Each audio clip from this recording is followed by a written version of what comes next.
اما بعد فاعوذ باللہ من الشیطان الرجیم بسم اللہ الرحمن الرحیم یا ایہا الذین آمنوا اتقوا اللہ حق تقاتہ ولا تموتن الا وانتم مسلمون۔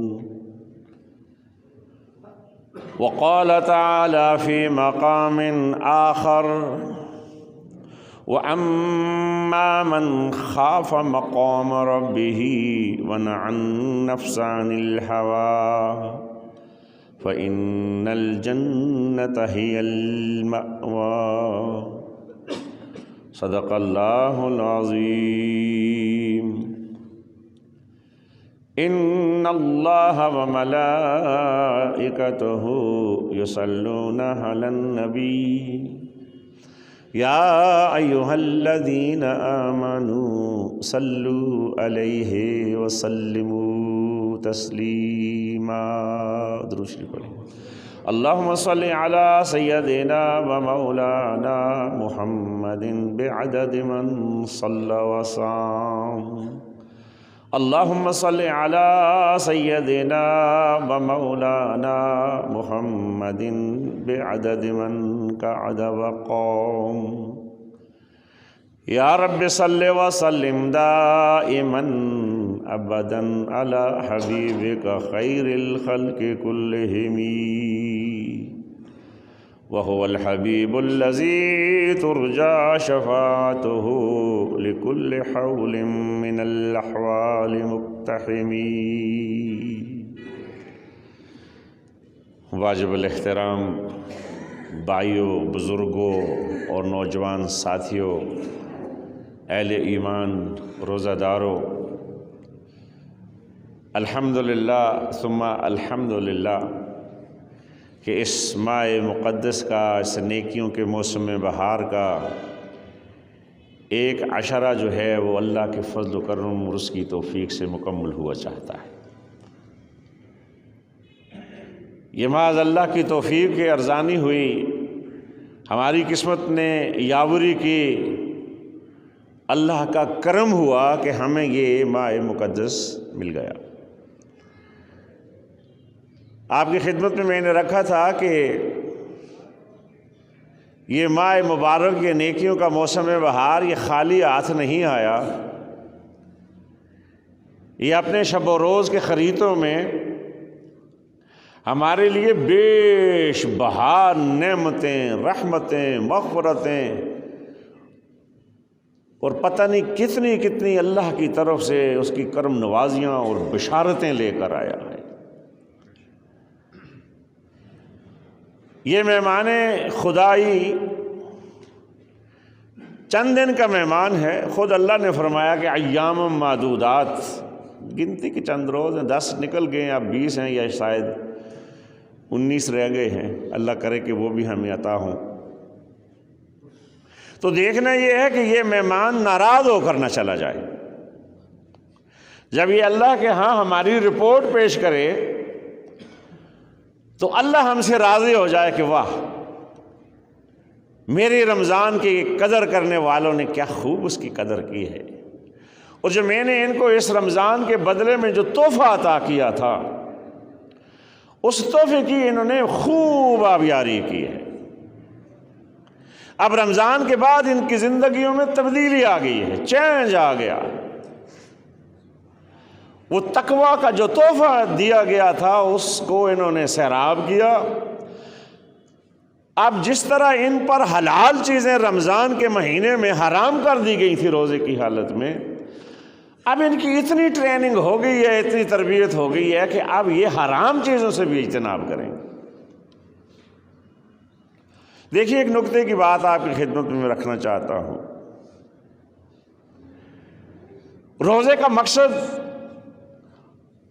اللہ تبارک و تعالیٰ نے یہ گزشتہ جمعوں میں بھی اور آپ نے استقبال رمضان میں بار بار یہ آیہ کریمہ سنی ہے، یا ایھا الذین آمنوا اتقوا یا ایھا الذین آمنوا کتب علیکم الصیام، اے اہل ایمان تمہارے اوپر روزے فرض کیے گئے کما کتب علی الذین من قبلکم جیسا کہ تم سے پہلے لوگوں پر فرض ہوئے، تم اکیلے نہیں ہو۔ اور ان کے فرض کیے جانے کا جو مقصد وحید ہمارے پیش نظر ہے وہ کیا ہے؟ لعلکم تتقون، کہ تاکہ تمہارے اندر تقوی کی روش اختیار کر لو، تمہیں تقوی کی دولت جو ہے وہ مل جائے۔ یعنی اس رمضان کے اس بڑھیا مہینے کا جو بہترین گفٹ ہے وہ تقوی ہے۔ یہ کیوں نہیں کہا کہ تم روزے رکھو گے تو تمہیں جنت ملے گی؟ ظاہر ہے کہ ساری عبادات جو ہے وہ ہم اسی لیے تو کرتے ہیں کہ اللہ کی ہمیں رضا مل جائے، اس کی خوشنودی حاصل ہو جائے، اور پھر اس کے بدلے میں اللہ ہمیں جنت کا مالک بنا دے۔ لیکن یہ نہیں کہا ہے کہ تم روزہ رکھو گے تو تمہیں جنت ملے گی، فرمایا تم روزہ رکھو گے تو تمہیں تقوی ملے گا۔ عجیب بات ہے۔ تو آج میں نے اپنی گفتگو کا جو عنوان آپ کی خدمت کے لیے رکھا ہے وہ یہی ہے کہ اس روزے کی اور اس تقوی کی حقیقت کیا ہے۔ حقیقت روزہ و تقوی، چونکہ وقت انتہائی مختصر ہوتا ہے تو میں اختصار ہی کے ساتھ اپنی گزارشات آپ کی خدمت میں رکھوں گا۔ صوم کا مطلب روزہ کیا جاتا ہے، عربی کا لفظ ہے، مطلب اس کا کیا ہے؟ صوم کا معنی ہے رک جانا، قوت برداشت جو ہے وہ اپنے اندر پیدا کرنا۔ عرب کہتے ہیں سام الفرس و صومن، وہ اپنے گھوڑے کو جب چارہ نہیں دیتے، اس کو کھانا پینا نہیں دیتے، اس کو بھوکا پیاسا رکھتے ہیں، تو اگر ان سے کوئی یہ پوچھ لے کہ یہ آپ کا گھوڑا جو ہے وہ بڑا کچھ لاغر سا نظر آتا ہے، یہ گردن لٹکائے ہوئے ہے، تو وہ کہتے ہیں سام الفرس یا صومن، آج میرے گھوڑے نے روزہ رکھا ہوا ہے۔ کیوں؟ کہ گھوڑا جو ہے یہ جنگ و جدال میں کام آتا ہے، اور یہ برق رفتار ہے، تیز رفتار ہے، سبک رفتار ہے۔ عربوں کی ساری زندگی اونٹ کے گرد گھومتی ہے، لیکن اونٹ بار برداری کے تو کام آتا ہے، سواری بھی اس پہ کی جاتی ہے، لیکن جنگ و جدال میں جب تیز رفتاری کی ضرورت ہوتی ہے تو اس وقت یہ گھوڑا جو ہے اونٹ جو ہے یہ کام نہیں آتا، وہاں گھوڑا کام آتا ہے۔ لیکن گھوڑے اور اونٹ کے مزاج میں فرق ہے۔ اونٹ بھوک برداشت کر سکتا ہے، پیاس برداشت کر سکتا ہے، بھوکا پیاسا رہ سکتا ہے، بلکہ اپنے کوہان کی چربی جو ہے وہ پگال کے اپنی پیاس بجھا لیتا ہے، کئی دن اگر اس کو کھانا پینا نہ ملے تو وہ زندہ رہ سکتا ہے۔ لیکن گھوڑا چونکہ اپنی طاقت ہونے کے باوجود، سبک رفتاری ہونے کے باوجود کمزور اور نازک جانور ہے، وہ نہیں بھوک پیاس برداشت کر سکتا۔ تو جو گھوڑے کو، وہ گھوڑا جس کو خاص طور پر جنگ و جدال کے لیے پالا جاتا ہے، اس کو ٹریننگ دی جاتی ہے بھوک اور پیاس کی، اس کو گھنٹوں بھوکا اور پیاسا رکھا جاتا ہے تاکہ اس کے اندر جو ہے وہ قوت برداشت پیدا ہو جائے، وہ استعداد پیدا ہو جائے کہ یہ بھوک اور پیاس کو برداشت کر سکے۔ اس لیے عرب کہتے ہیں کہ سام الفرس صومن، کہ ہمارے گھوڑے نے آج کیا کیا ہوا ہے؟ روزہ رکھا ہوا ہے۔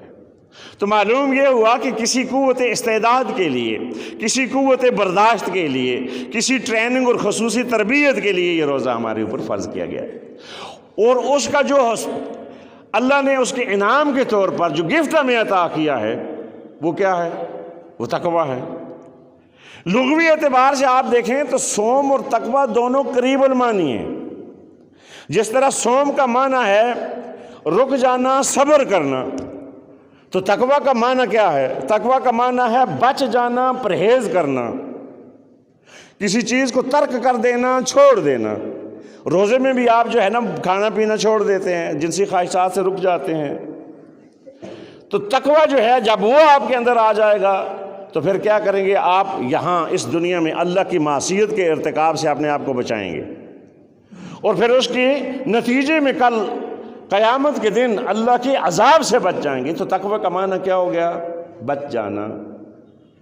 عرب کہتے ہیں کہ الوقایۃ خیر من العلاج، یہ جو پرہیزگاری ہے، تقوی کا معنی پرہیزگاری کیا جاتا ہے، تو یہ وقایا سے لکھنا ہے، تو وقایا کا معنی ہے پرہیز کرنا، تو خیر من العلاج کہ یہ علاج سے بھی بہتر ہے۔ اگر آدمی ان مضر صحت اشیاء سے پرہیز کرے کہ جو اس کی بیماری میں اضافہ کرنے والی ہوں، تو آدمی ڈاکٹر کہتے ہیں، طبیب کہتے ہیں کہ بھائی تم ان چیزوں سے بچ جانا، تو آدھی بیماری پرہیز کرنے سے ختم ہو جاتی ہے، اور جو باقی آدھی رہ جاتی ہے وہ دوا لینے سے ختم ہو جاتی ہے۔ تو تقویٰ کا معنی کیا ہو گیا جی؟ پرہیز۔ اب ہم نے پرہیز کس چیز کی کرنی ہے؟ فرمایا کہ لا یراک مولاک حیث ینہاک، تیرا محبوب تجھے اس گلی میں نہ دیکھے جس گلی میں جانے سے اس نے منع کیا ہوا ہے، تم وہاں نظر نہ آؤ۔ لا یراک مولاک، تیرا آقا جو ہے وہ تجھے وہاں نہ دیکھے، حیث ینہاک، جہاں سے اس نے تمہیں روکا ہوا ہے۔ اس گلی میں تو نظر آؤ جس گلی کا اس نے حکم دیا ہوا ہے، لیکن اس گلی اور اس بازار میں نہ جاؤ جس سے اس نے روکا ہوا ہے۔ تو رک جانا، ٹھہر جانا، برداشت کرنا، چھوڑ دینا، یہ صوم کا بھی معنی ہے اور یہی تقویٰ کا بھی معنی ہے۔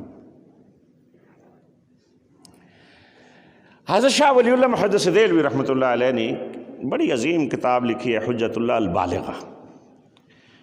اس میں وہ فرماتے ہیں کہ یہ جو جسد انسانی ہے، یہ جسم انسانی، یہ دو قوتوں سے مرکب ہے، دو چیزوں سے مل کر بنا ہے۔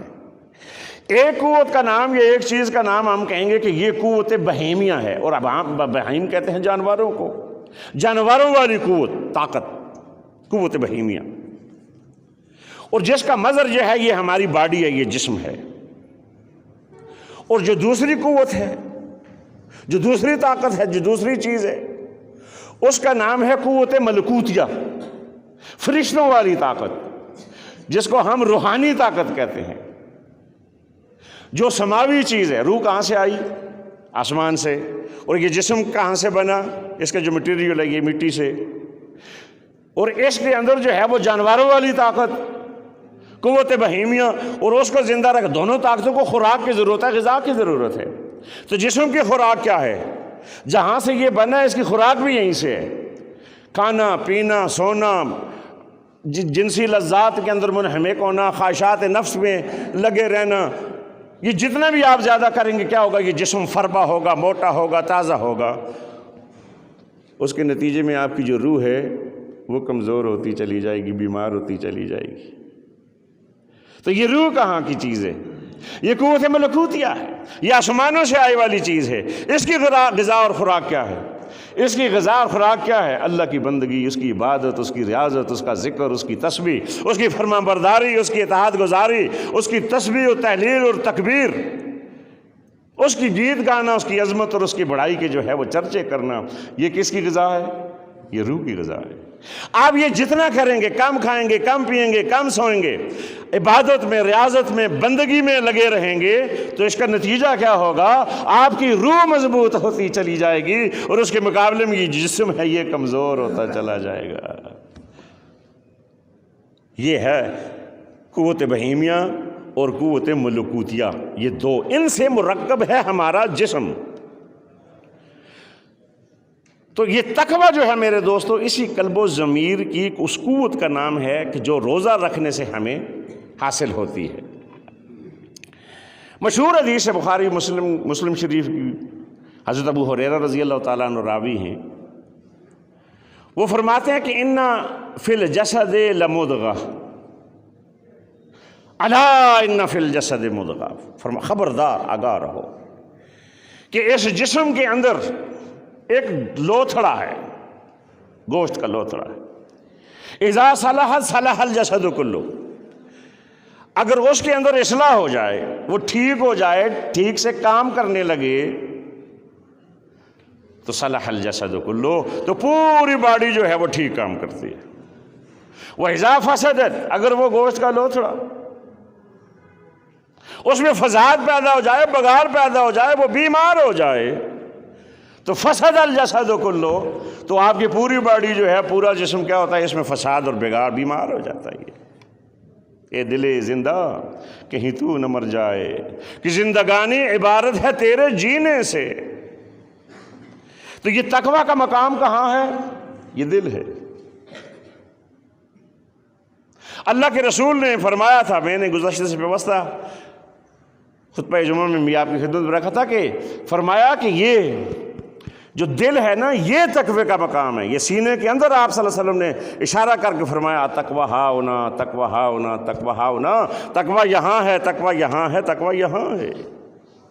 تو فرمایا الا فی الجسد لمضغۃ، خبردار آگاہ رہو کہ اس نے خانہ، اس جسم نے انسانی کے اندر ایک گوشت کا لوتھڑا ہے، اگر وہ صالح ہو گیا، صحت مند ہو گیا، پورا جسم صحت مند ہے، وَإِذَا فَسَدَ الْجَسَدُ كُلُّهُ، اگر اس میں بگاڑ آ گیا تو پورے جسم میں بگاڑ آ جاتا ہے۔ فرمایا الا وَهِيَ الْقَلْبُ، خبردار آگاہ رہو کہ گوشت کا لوتھڑا وہ دل ہے، یہ دل۔ اس دل پر سیاہ نقطہ لگتا ہے گناہ کے ارتکاب سے، آدمی توبہ استغفار نہ کرے، دوسرا گناہ کرے تو پھر وہ نقطہ بڑھتا ہے، پھر کرتا رہے تو بڑھتا ہے، ویسا درا لے کے گناہ کرتا رہتا ہے تو یہ جو دل ہے یہ سارا سیاہی سے جو ہے وہ بھر جاتا ہے، ختم، پھر مور لگ جاتی ہے۔ تو یہ جو تقویٰ ہے، یہ جو روزہ ہے، یہ آپ کو معصیت سے بچاتا ہے، ارتکاب جرم سے بچاتا ہے۔ یہ جو 30 یا 29 دن کی ٹریننگ ہے، یہ تربیت ہے، یہ آپ کو حلال چیزوں سے روکتی ہے تاکہ تمہارے اندر وہ قوت و استعداد پیدا ہو جائے کہ بعد میں تم کیا کرو، حلال چیزوں سے پرہیز کر کے ٹریننگ حاصل کر لو، پھر حرام چیزوں کے قریب بھی نہ جاؤ، حرام کی چیزوں کے قریب بھی نہ جاؤ۔ حضرت عبداللہ ابن عمر رضی اللہ تعالیٰ عنہ کی حدیث ہمیں ملتی ہے، فرمایا لا یبلغ العبد، بندہ جو ہے وہ اس طاقت کو، اس قوت کو، اس تقوی کو حاصل کر ہی نہیں سکتا، اس کی حقیقت کو پا نہیں سکتا۔ لا یبلغ العبد حقیقت التقوی، حقیقت تقوی کو پا نہیں سکتا حتی یدع ما حاک فی صدرہ، جب تک کہ اس کے دلوں کے اندر جو وسوسے ہیں، جو خیالات ہیں، ان کو روک نہ دے، ان کو چھوڑ نہ دے۔ ہمارے جو خواہشات نفسانی ہیں ان کو اگر تصویر دی جائے، کوئی ان کی شکل بنائی جائے اور اس کو بازاروں، چوکوں، چراہوں میں نمائش کے لیے رکھا جائے تو میرے سمیت میرے خیال میں کوئی ایسا آدمی نہیں ہے کہ جو پبلک کو منہ دکھانے کے قابل ہو۔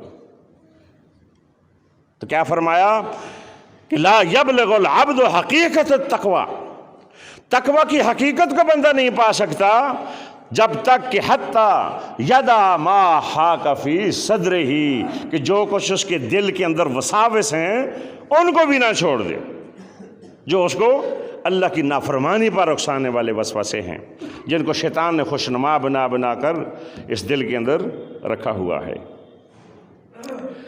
سورہ طلاق میں 1 2 نہیں 3 4 مرتبہ اللہ فرماتا ہے ان تتقوا اللہ یجعل لکم فرقانا، اگر تم اللہ کا تقوی اختیار کرو تو وہ تمہیں وہ کسوٹی عطا فرمائے گا، وہ فرقان عطا فرمائے گا، وہ قوت تمیز عطا فرمائے گا کہ تمہیں پتہ چل جائے گا یہ حق ہے، یہ باطل ہے، یہ سچ ہے، یہ جھوٹ ہے، یہ ٹھیک ہے، یہ غلط ہے۔ یجعل لکم فرقانا، پھر آپ جو ہے وہ کسی اور کی ضرورت نہیں ہوگی کہ باہر سے کوئی مفتی فتویٰ آپ کو دے۔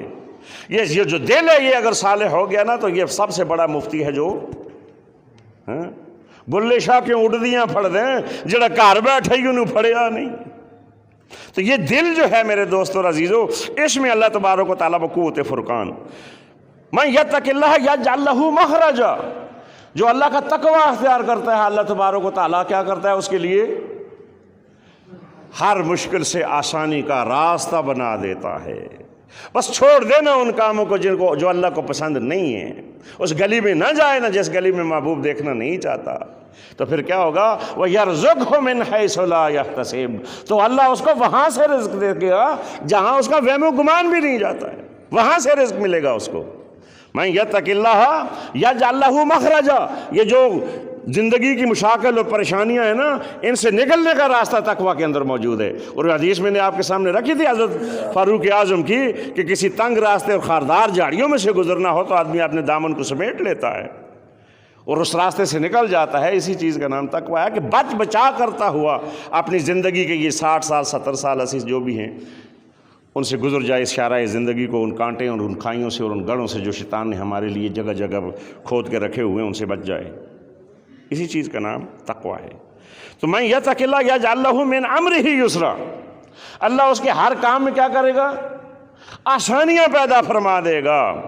اور میں نے اپنے اس گفتگو کے آغاز میں ایک تو سورۃ آل عمران کی آیت کریمہ رکھی ہے، کیونکہ مولانا جو ہے وہ بعد میں خطبے میں اس کا جو ہے وہ ریویژن کرتے ہیں، ریپیٹ دوبارہ، تاکہ سب کو سمجھ آ جائے۔ یا ایھا الذین آمنوا اتقوا اللہ حق تقاتہ ولا تموتن الا وانتم مسلمون، اے اہل ایمان اللہ کا تقوی اختیار کرو جیسا کہ اس کا تقوی اختیار کرنے کا حق ہے، اور تمہیں موت نہ آئے کہ در حال کہ تم سر خم تسلیم جو ہے، یہ سر خم رسیدہ تو خنجر آزمائی، یہ سر جھکا ہوا ہے پروردگار جو تیری مرضی ہے بس میں اس کے آگے اپنے سر کو جھکا لیا ہے۔ اور دوسری آیت جو سورہ نازعات کی میں نے آپ کی خدمت پہ رکھی ہے، فرمایا وَأَمَّا مَنْ خَافَ مَقَامَ رَبِّهِ، جس نے اپنے آپ کو بچا لیا، خوف ہو گیا، اس کے دل میں ڈر پیدا ہو گیا کہ میں نے کل اللہ کے سامنے جانا ہے اور اپنی ساری زندگی کے جو اعمال ہیں ان کی جواب دہی کرنا ہوگی، ڈر گیا اللہ کے خوف سے۔ وَأَمَّا مَنْ خَافَ مَقَامَ رَبِّهِ وَنَهَا النَّفْسَ عَنِ الْهَوَىٰ، اور جس نے اپنے آپ کو روک لیا کس سے؟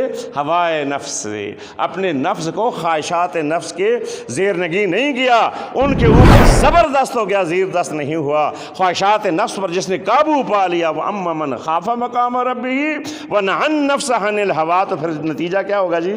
فَإِنَّ الْجَنَّةَ هِيَ الْمَأْوَىٰ، یہاں جنت کا جو ہے وہ خوشخبری آئی ہے کہ پھر جنت اس کا کیا ہوگی جی؟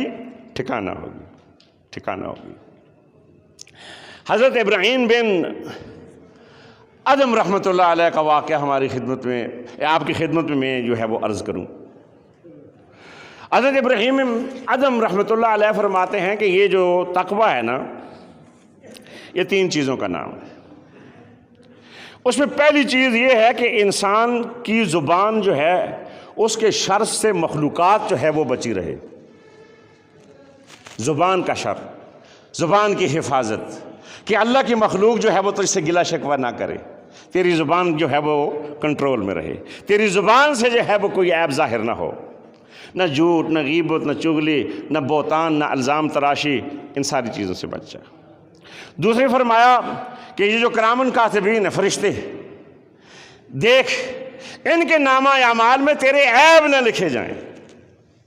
پہلے انسان تیری جو ہے وہ شرر رسانیوں سے اور ایذا رسانیوں سے محفوظ رہے، اور یہ جو فرشتے جو ہیں نا ان کا قلم تیرے گناہ اور تیرے عیوب لکھنے میں نہ لگے۔ اِنَّ عَلَيْكُمْ لَحَافِظِينَ كِرَامًا كَاتِبِينَ يَعْلَمُونَ مَا تَفْعَلُونَ، تو یہ جو ہے وہ لکھ رہے ہیں جو کچھ بھی تم کرتے ہو اور انہیں پتہ ہے۔ تیسرا فرمایا کہ جو اللہ تبارک و تعالیٰ خود اللہ کی ذات والا صفات ہے، وہ اللہ جل جلالہ وہ سبحانہ و تعالیٰ تیری تنہائیوں میں بھی، چونکہ وہ تجھے دیکھ رہا ہے، تیرے عیب جو ہیں وہ اس پر ظاہر نہ ہوں، وہ چھٹ ہوئی چیزوں کو بھی جانتا ہے، انہ علیم بذات الصدور ہے۔ تو یہ 3 چیزیں انہوں نے ہمیں بتائی ہیں، انسان، فرشتے اور خود اللہ۔ خاص طور پر چونکہ وقت جو ہے وہ بالکل ختم ہونے والا ہے، یہ جو ہماری تخلیقی زندگی ہے، جو آف دی کیمرہ ہے، آن دی کیمرہ تو صابر صاحب بڑی جی لچھے دار تقریریں کرنے کو آ جاتے ہیں، سب کو پتہ ہے، لیکن جو آف دی کیمرہ ہے وہ صرف میں جانتا ہوں یا میرا پروردگار جانتا ہے۔ یہ روزہ بھی اسی لیے مخفی عبادت ہے کہ یا روزہ دار کو پتہ ہوتا ہے یا پروردگار کسی تیسرے کو پتہ نہیں ہوتا۔ تو وہ اس سلسلے میں ایک واقعہ رکھتے ہیں جو سمجھانے کے لیے، کہتے ہیں کہ ایک رئیس تھا جاگیردار اپنے اس راجواڑے کا، اس کی اپنی بیوی کے ساتھ کچھ تلخ کلامی ہو گئی۔ اب بیوی جو تھی وہ صبر برداشت کرتی رہی، آخر جب اس کو غصہ آیا تو اس نے کہا جانمی دور ہو جا، میرے قریب مت آ۔ اب جب اس نے کہا جانمی تو وہ جو رئیس تھا اس کو غصہ آ گیا، اس نے کہا اچھا اگر میں جہنمی ہوں تو میرے اوپر جو ہے وہ 3 شرطیں طلاق ہے، جا پھر مجھے بتا کہ میں جہنمی ہوں یا جنتی ہوں، نے کس طرح فتویٰ لگا دیا۔ اب پریشانی ہو گئی، علماء سے پوچھتے ہیں، ائمہ سے پوچھتے ہیں کہ انہوں نے کہا کہ یہ طلاق تو پھر ہو جاتی ہے جب زبان سے کہہ دیا آدمی، غصے میں کہے یا ناراضگی میں، ہوتی ہی غصے میں۔ بڑے پریشان، جب دماغ ٹھنڈا ہوا تو پشیمان، وہ رئیس بھی پشیمان اور بیوی بھی پشیمان۔ حضرت امام شافعی رحمۃ اللہ علیہ کے سامنے کیس آیا، انہوں نے کہا میں فیصلہ دینے سے پہلے اس رئیس سے علیحدگی میں ملاقات کرنا چاہتا ہوں، میں کچھ سوال اس سے کروں گا، اس کے بعد میں بتاؤں گا کہ یہ طلاق ہو گئی ہے یا نہیں ہوئی ہے۔ کہا بس ٹھیک ہے۔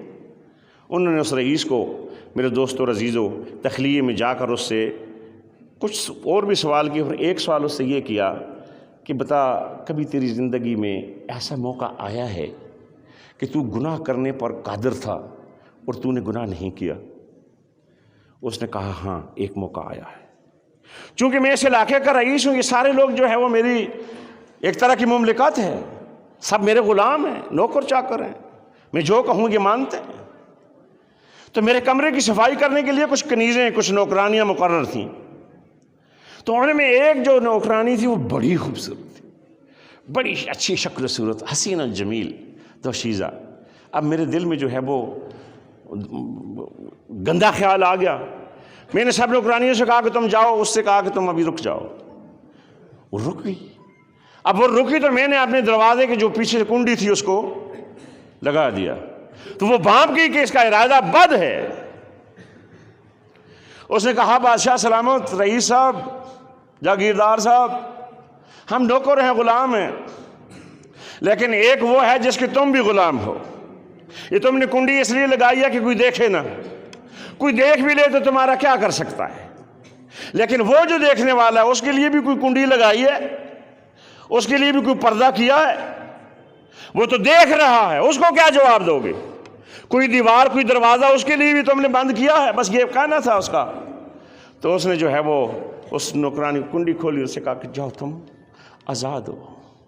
تو کہا امام شافعی سے کہا کہ حضرت میری زندگی میں یہ ایک ایسا واقعہ ہے کہ میں صرف اللہ کے خوف سے اس گناہ پر قادر تھا، میں نے نہیں کیا۔ حضرت امام شافعی رحمۃ اللہ علیہ نے لوگوں کا مجمع ہے کہ یہ وقت کا امام یہ کیا فتویٰ دیتا ہے، طلاق ہوئی ہے کہ نہیں ہوئی؟ انہوں نے باہر آ کر لوگوں سے کہا لوگوں خوش ہو جاؤ، جاگیردار صاحب اور اس کی بیوی ان دونوں میں طلاق نہیں ہوئی ہے، یہ دونوں اپنے ایک دوسرے کے لیے اسی طرح حلال ہیں جس طرح یہ پہلے حلال ہیں۔ اب علماء نے کہا جی دلیل کیا ہے، آپ کیسے کہہ سکتے ہیں کہ ان کو طلاق نہیں ہوئی ہے؟ تو امام شافعی نے فرمایا کہ قرآن مقدس سورہ نازعات میں اللہ فرماتا ہے، آیت نمبر جو ہے وہ بھی 40 اور 41 ہے، فرمایا وَأَمَّا مَنْ خَافَ مَقَامَ رَبِّهِ، جو ڈر گیا اللہ کے سامنے کھڑے ہونے سے، وَنَهَى النَّفْسَ عَنِ الْهَوَىٰ، اور اس نے اپنے آپ کو بچا لیا گناہ سے، اپنے خواہشات نفس کو کچل ڈالا، تو کیا ہو گیا؟ فَإِنَّ الْجَنَّةَ هِيَ الْمَأْوَىٰ، تو اس کے لیے جنت کیا ہوگی؟ ٹھکانہ ہوگی۔ اس کی بیوی نے جو کہا نا یہ جہنمی ہے، اس نے غلط کہا ہے، یہ جہنمی نہیں ہے، یہ کون ہے؟ یہ جنتی ہے۔ تو جنتی جو ہے پھر اس پر بیوی کا کہنا غلط ہے، یہ جنتی ہے، اس لیے یہ طلاق واقعہ نہیں ہوئی ہے۔ تو میرے دوستو اور عزیزو، یہ باتیں تھیں جو میں آپ کی خدمت میں رکھنا چاہتا تھا، وقت ختم ہو گیا۔ یہ تقوی ایسی زبردست چیز ہے، یہ دوستو اور عزیزو اگر یہ ہماری زندگیوں میں آ جائے تو ہمارے بہت سارے مسائل جو ہیں وہ حل ہو سکتے ہیں۔ یہ تقوی ہمارے سیاستدانوں میں آ جائے تو یہ جو مصیبت آپ دیکھ رہے ہیں یہ ختم ہو سکتی ہے۔ جھوٹ، فریب، جلسوں میں ایک دوسرے پر الزام تراشیاں، جھوٹے وعدے حکمرانوں میں آ جائے تو ہمارے ملک کی تقدیر بدل سکتی ہے۔ علماء میں یہ تقوی آ جائے تو یہ جو فرقہ واریت کا افریت ہمیں جگہ جگہ جو ہے، اس نے کسی کو دیوبندی بنایا اور کسی کو فرقہ بریلی، پتہ نہیں کیا کیا ہمارے نام رکھے ہوئے ہیں۔ وَسَمَّاكُمُ الْمُسْلِمِينَ، اس نے تمہارا نام مسلمان، یہ جو آیہ کریمہ میں نے سورہ آل عمران کے اس میں بھی ہے کہ وَلَا تَمُوتُنَّ إِلَّا وَأَنْتُم مُسْلِمُونَ، مسلمان بنو، چھوڑو یہ باقی ساری چیزوں کو۔ تو اگر ان میں تقوی آ جائے تو ہم فرقہ واریت سے نکل سکتے ہیں۔ میرے دوستو اور عزیزو، حضرت ابا ذر غفاری رضی اللہ تعالیٰ عنہ نے نبی کریم صلی اللہ علیہ وآلہ وسلم سے پوچھا تھا، یا رسول اللہ آپ مجھے کوئی ایسی نصیحت فرمائیں، خاص نصیحت فرما دیجئے۔ تو اللہ کے رسول نے فرمایا، یا ابا ذر الیک بالتقوی، تقوی اللہ، تقوی اللہ کا اختیار کر۔ یہ کیا کرے گا کہ لیے ازین الامر کا کل ہی، یہ تیری زندگی کے سارے اعمال کو کیا کر دے گا جی؟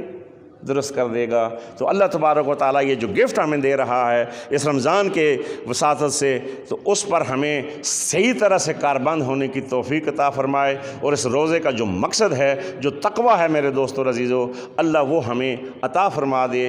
اللہ مجھے اور آپ کو اس پر عمل کرنے کی توفیق عطا فرمائے۔ وآخر دعوانا ان الحمد للہ رب العالمین۔